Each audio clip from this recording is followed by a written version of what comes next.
Will you all please join me in Gassho? Good sons, all sentient beings are indeed incapable of knowing the Tathagata's mind. If they desire to be capable of perceiving and knowing it, there are two conditions by which it is possible: seeing with the eyes and seeing through hearing. If one sees the Tathagata's bodily activity, then one knows indeed that it is the Tathagata. This is termed seeing with the eyes. If one perceives the Tathagata's verbal activity, then one knows indeed that it is the Tathagata. Namo Amida Butsu. Namo Amida Butsu. Namo Amida Butsu.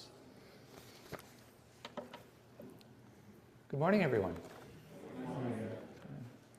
So today's initial passage is from Shinran Shonin's largest work, the Kyogyo Shinsho, but it's a quote from another Mahayana Sutra, the Nirvana Sutra. So in Mahayana Buddhism, which our temple is part of, Chinese Buddhism, Vietnamese Buddhism, Korean and Tibetan Buddhism are all part of the Mahayana. And in the Mahayana tradition, the Nirvana Sutra is considered quite important. It's not central in our tradition, but Shinran does quote it a lot, so that's what I quoted today. For those of you who don't know, the term Tathagata, it's another name for Buddha. So this passage is about Buddha. And I'll read it again at the end, so once I go through it and we talk about it, we can go through it again with fresh ears. So this sutra is talking about seeing, experiencing the Buddha, right? Which in some sense is just the goal of Buddhism, right? How can we access the wisdom that our tradition teaches us is within all of us? And so my talk today is going to talk about that. In particular, I want to talk about practice and religious experience. It's not something we talk about a ton in Jodo Shinshu. People will talk about Shinjin, an experience that is an experience, but I want to talk about it a little bit.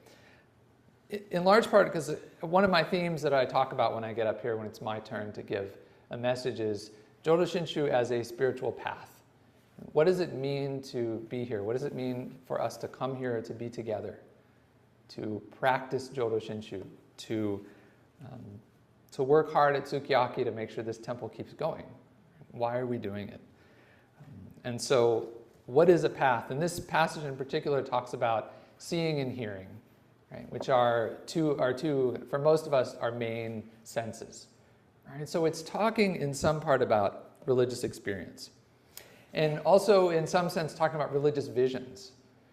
Also, something we don't talk a lot about in Jodo Shinshu. Some traditions really emphasize visions. In fact, in our earlier tradition, Shinran himself had several visions that were important for him.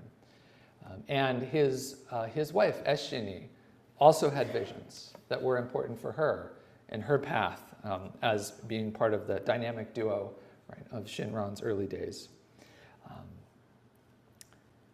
So I wanted to kind of think about that, right? Visions, what does it mean to see? What does it mean to hear? As we go through our lives, when we're here at the temple, there are things we see one another. But what does it mean to think about vision as a religious practice and a religious experience? So in many traditions, people will actually work to cultivate visions. Right? There are many different ways of doing this, certainly through the use of psychedelic and psychoactive and theogenic compounds is one way.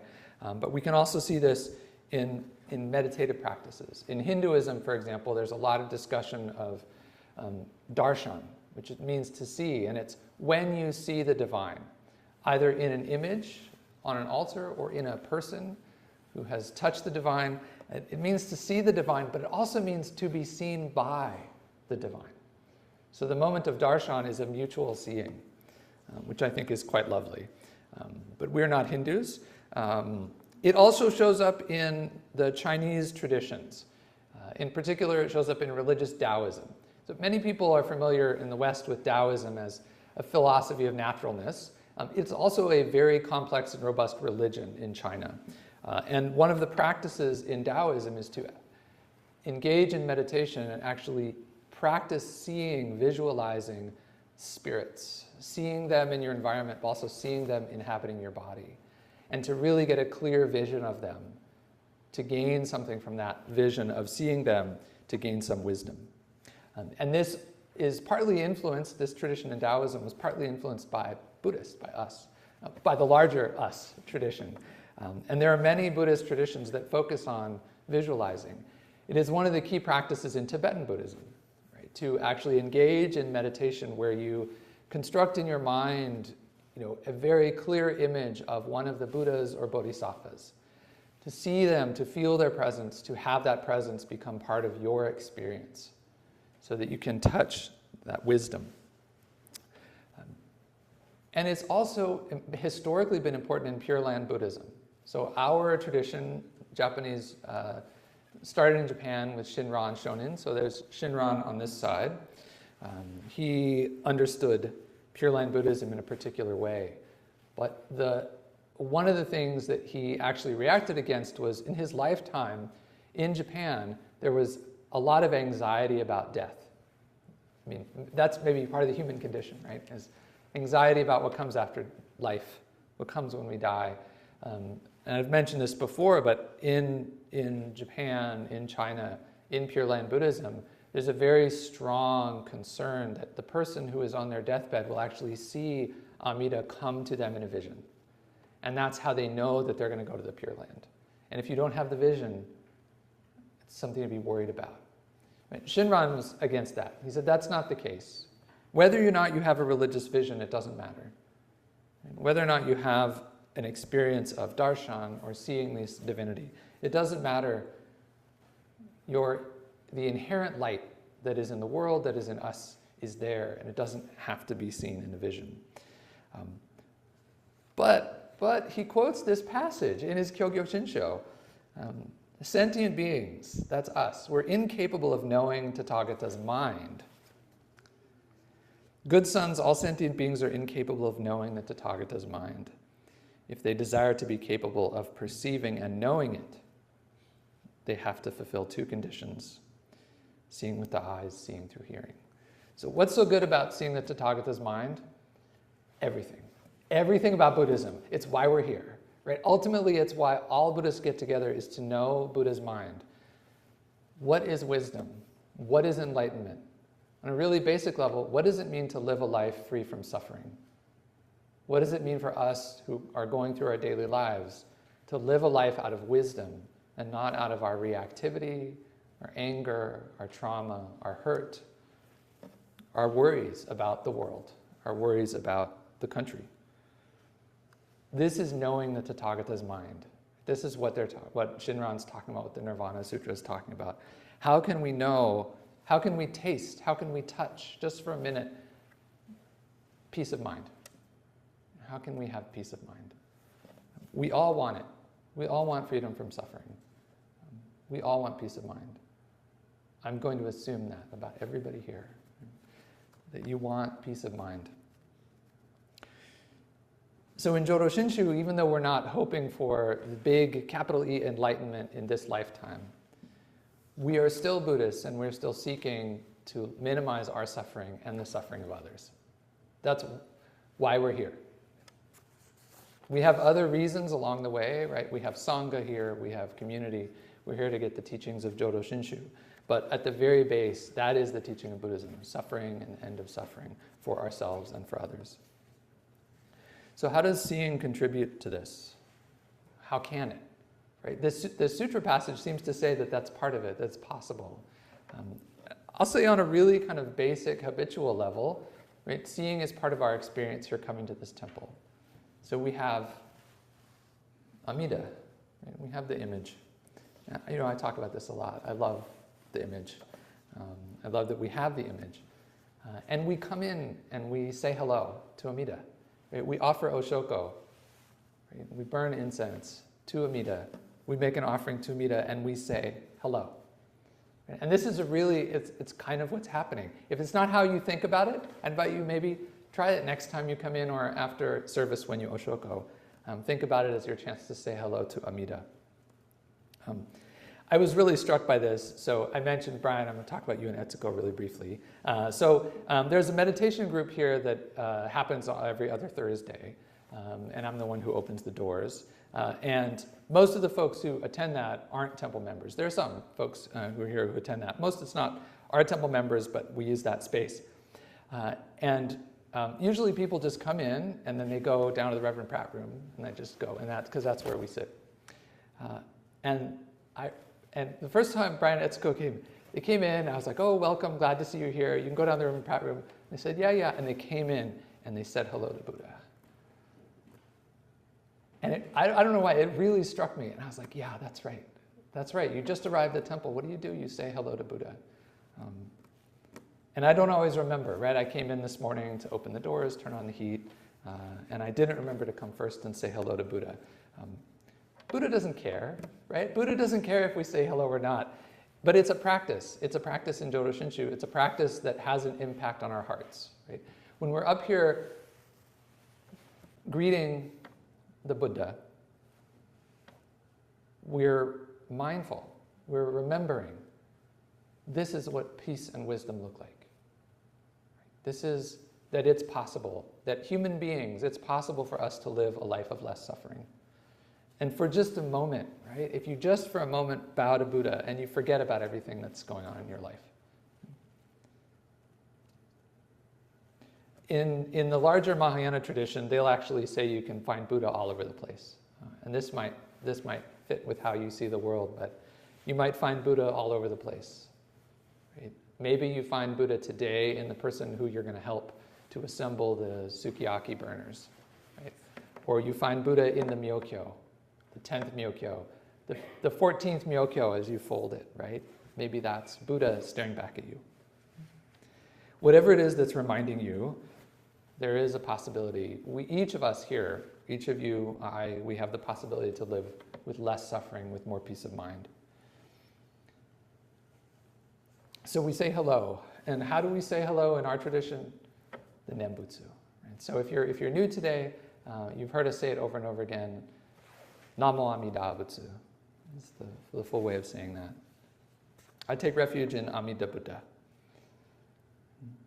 In some circles of Jodo Shinshu, and you'll see this down in the Reverend Pratt room, right? We don't have an image of Amida. We just have a scroll with Namo Amida Butsu written on it. And the second most important founder of our tradition, Renyo, who's over there on that side, he said, yeah, having an image is fine, but it's better to just have the name Namo Amida Butsu.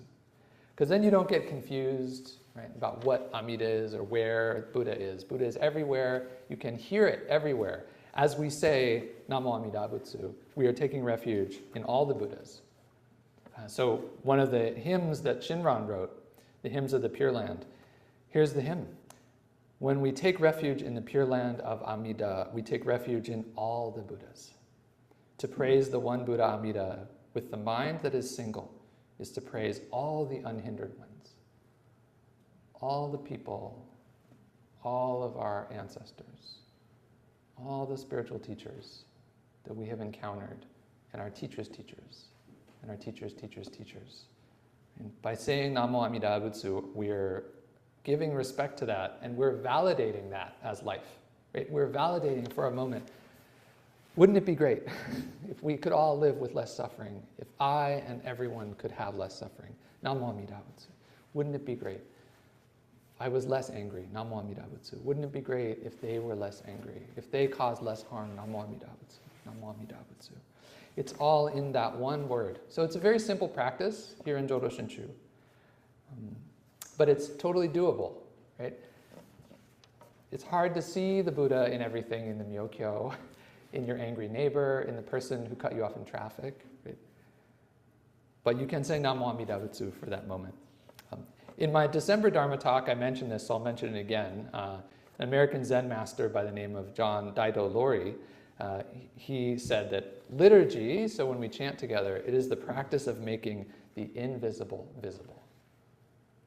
So we cannot see the Buddha's mind, it's invisible, but by chanting, by engaging in the practice, Namo Amida Butsu, we are expressing, we're making it visible. And it doesn't matter how you think about it. That's also a beautiful thing about this practice. It doesn't matter if you think you did it right. So if you're like, Namo Amida Butsu, did I do it right then? Namo Amida Butsu. It doesn't matter. Just do it. You do it. And it will have an impact on you. And I know it will have an impact on you because right? I meet people here who've been coming here their whole lives, right? Some of you, and it's clearly had an impact on you. And I want that, right? I want the fruits of practice. I want the fruits of Buddhism. So we say Namo Amida Butsu, it's not meditation. It's not about attaining a mind of perfect clarity where we're, free from all thoughts. And you can't do it incorrectly. So if you're distracted, say Namo Amida Butsu. If you're mad, say Namo Amida Butsu. If you don't think you're doing it right, say Namo Amida Butsu. Because in that there is a kind of freedom, right? It's a freedom, right? We live in a culture where we're always kind of checking, how am I doing? Comparing myself with my neighbor. If you spend any time on social media, you're comparing yourself with the people you see on social media who are very happy or are very sad or very angry, right? You're comparing yourself. I'm better, I'm worse, I'm not as attractive, I don't have enough money, right? We live in a culture that's constantly telling us to check, to evaluate ourselves. Namo Amida Butsu. You can't do it wrong. At all. You're not going to do it better than anybody else either. Yeah, I have to remind myself, I'm up here sitting, leading, chanting, I was like, oh, I got to really say Namo Amida Butsu because they're counting on me. Like, no, you'll all be fine. You'll all be fine. So in this practice of Jodo Shinshu, we see and we hear. And we don't know what it means with our heads necessarily, right? We live in a very rational world. Americans in particular, we always want to know the reasons behind things. Why does this work? What does it mean? How does this work? Just say Namo Amida Butsu. Say it today, say it tomorrow. Greet Buddha wherever you can. So I encourage us all, including myself, to start right here, right? As we Oshoko at the end of service. Just lock eyes with Amida. Right? I see you. Namo Amida Butsu. And then, please, if you can, help us with all those things we have going on today. So you'll be the Buddha alongside other Buddhas. We will be folding the Myokyo, going to the BWA meeting, setting up Sukiyaki. There was something else. Oh, putting the taiko drums away. Yeah, if you're in taiko. If you're not in taiko, follow their lead because those are very valuable drums and delicate. When people come to a Jodo Shinshu temple, they're often, especially if your impression of Buddhism is it's about meditation, you come to a temple like this and you're like, what's our practice? And our practice is to say Namo Amida Butsu. To take refuge in Amida, but to take refuge in all the awakened ones. To respect and honor everybody who has lived this life ahead of us and has found a way to walk a path of less suffering and to help others to suffer less. So please join me in Gassho. Good sons, all sentient beings are indeed incapable of knowing the Tathagata's mind. If they desire to be capable of perceiving and knowing it, there are two conditions by which it is possible: seeing with the eyes and seeing through hearing. If one sees the Tathagata's bodily activity, then one knows indeed that it is the Tathagata.